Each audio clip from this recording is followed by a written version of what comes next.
Donald Trump is facing a new controversy for comments he made regarding Hillary Clinton and the Second Amendment. Watch this. Hillary wants to essentially abolish the Second Amendment. By the way, and if she gets to pick her judges, nothing you can do, folks.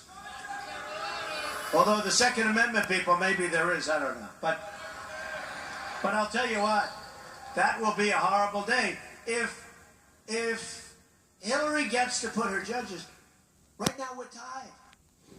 All right, Judge Napolitano is back with us. All rise, please. Now, Judge, there's nothing, that's free speech.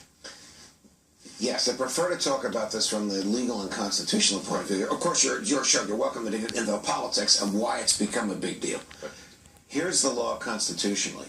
If someone makes an utterance which is arguably incendiary or a call for violence, before that person can be prosecuted for their speech, the courts must exclude all reasonable, non-violent interpretations of the speech.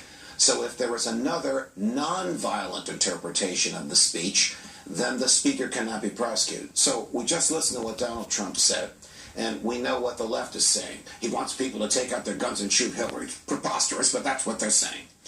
How about this? He wants those who believe in the Second Amendment to organize and vote against Hillary. That is a rational interpretation of what he said. The courts would be compelled to accept that rational interpretation.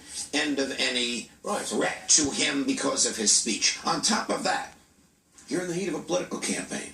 He's running for president of the United States. It's as hotly contested a race as there's ever been. Virtually anything goes with respect to speech in that environment. However, this is going to be judged politically, yes, not legally and constitutionally. Through the lenses of our colleagues in the media who do not want him to win. Right. And that's why that has become the issue this morning. They have suggested that he was issuing a dog whistle to violence, if you will.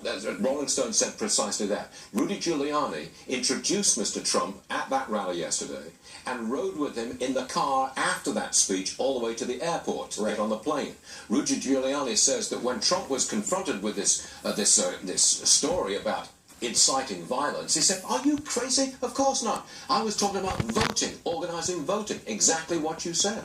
So it's a political thing. It's not legal. It's not constitutional. Right. And we will. So what are you doing here? Look, it's right. Why are you having me here? It's the middle of August. This is going to get a lot worse, a lot more intense before it gets better. The people that don't want Mr. Trump to win know the damage he did to himself when he attacked a judge from Indiana whom he called Mexican, and when he attacked the Khan family. Both of those stories had lives of their own and lasted for a week. They would like this thing to last for a week. I don't see that happening, but they're going to keep trying to find those instances where they can deflect the issue from, do we want a third term of Barack Obama in the form of Hillary Clinton, to, is this guy competent to be president? Keep coming back and straightening us out. Judge Napolitano, thank you very much. That was a great question you asked Roy before. Has Mrs. Clinton never met a tax or a regulation she wanted to get rid of? Are you kidding? Well, you got your politics in there, didn't you? We've got new details about a revolving door policy that seems to be going on between Google and the Obama